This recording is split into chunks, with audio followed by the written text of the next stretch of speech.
Welcome to the Bible Experience, where we explore the Bible one chapter at a time. Today, we'll be diving into the New Testament, Matthew chapter 7, Judging Others.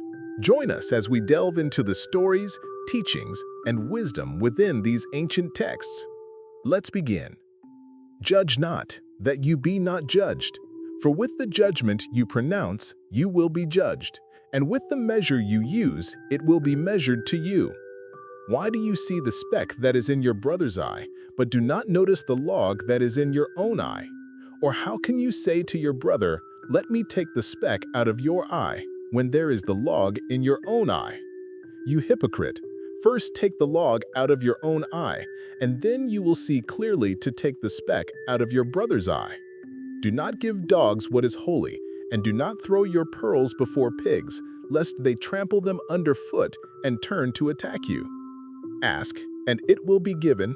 Ask, and it will be given to you. Seek, and you will find. Knock, and it will be opened to you. For everyone who asks receives, and the one who seeks finds, and to the one who knocks it will be opened. Or which one of you, if his son asks him for bread, will give him a stone?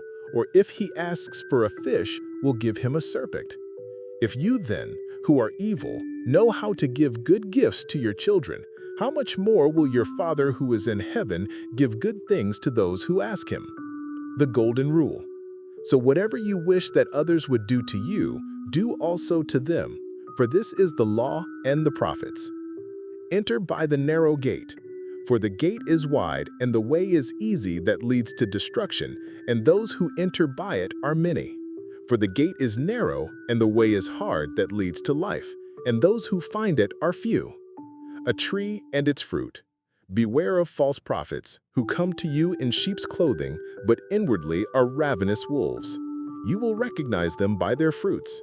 Are grapes gathered from thorn bushes, or figs from thistles? So every healthy tree bears good fruit, but the diseased tree bears bad fruit. A healthy tree cannot bear bad fruit, nor can a diseased tree bear good fruit. Every tree that does not bear good fruit is cut down and thrown into the fire. Thus you will recognize them by their fruits. I never knew you. Not everyone who says to me, Lord, Lord, will enter the kingdom of heaven, but the one who does the will of my Father who is in heaven. On that day many will say to me, Lord, Lord, did we not prophesy in your name, and cast out demons in your name, and do many mighty works in your name? And then will I declare to them, I never knew you. Depart from me, you workers of lawlessness. Build your house on the rock. Everyone then who hears these words of mine and does them will be like a wise man who built his house on the rock. And the rain fell, and the floods came, and the winds blew and beat on that house. But it did not fall, because it had been founded on the rock. And everyone who hears these words of mine and does not do them will be like a foolish man who built his house on the sand. And the rain fell, and the floods came, and the winds blew and beat against that house, and it fell, and great was the fall of it. The authority of Jesus. And when Jesus finished these sayings, the crowds were astonished at his teaching, for he was teaching them as one who had authority, and not as their scribes. That's all for the New Testament, Matthew chapter 7, Judging Others. Matthew 7 concludes the Sermon on the Mount, with Jesus delivering a series of profound and challenging exhortations for his followers. He begins with the warning against hypocritical judgment, urging his disciples to remove the plank from their own eye before attempting to remove the speck from their brother's. He then encourages persistent prayer, using the analogy of a loving father who gives good gifts to his children. Jesus summarizes the essence of the law and the prophets with the Golden Rule.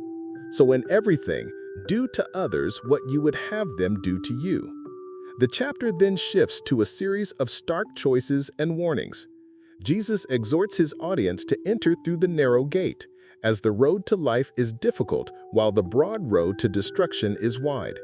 He warns against false prophets, who can be recognized by their fruit, the character and actions they produce.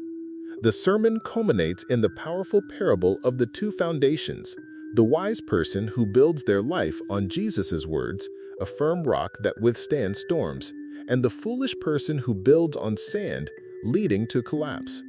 The chapter ends with the crowd's astonished reaction to Jesus' teaching, for he taught with an authority unlike their scribes. Thank you for joining us. May God bless you, and we hope you'll join us next time as we continue our journey through the Bible, one chapter at a time.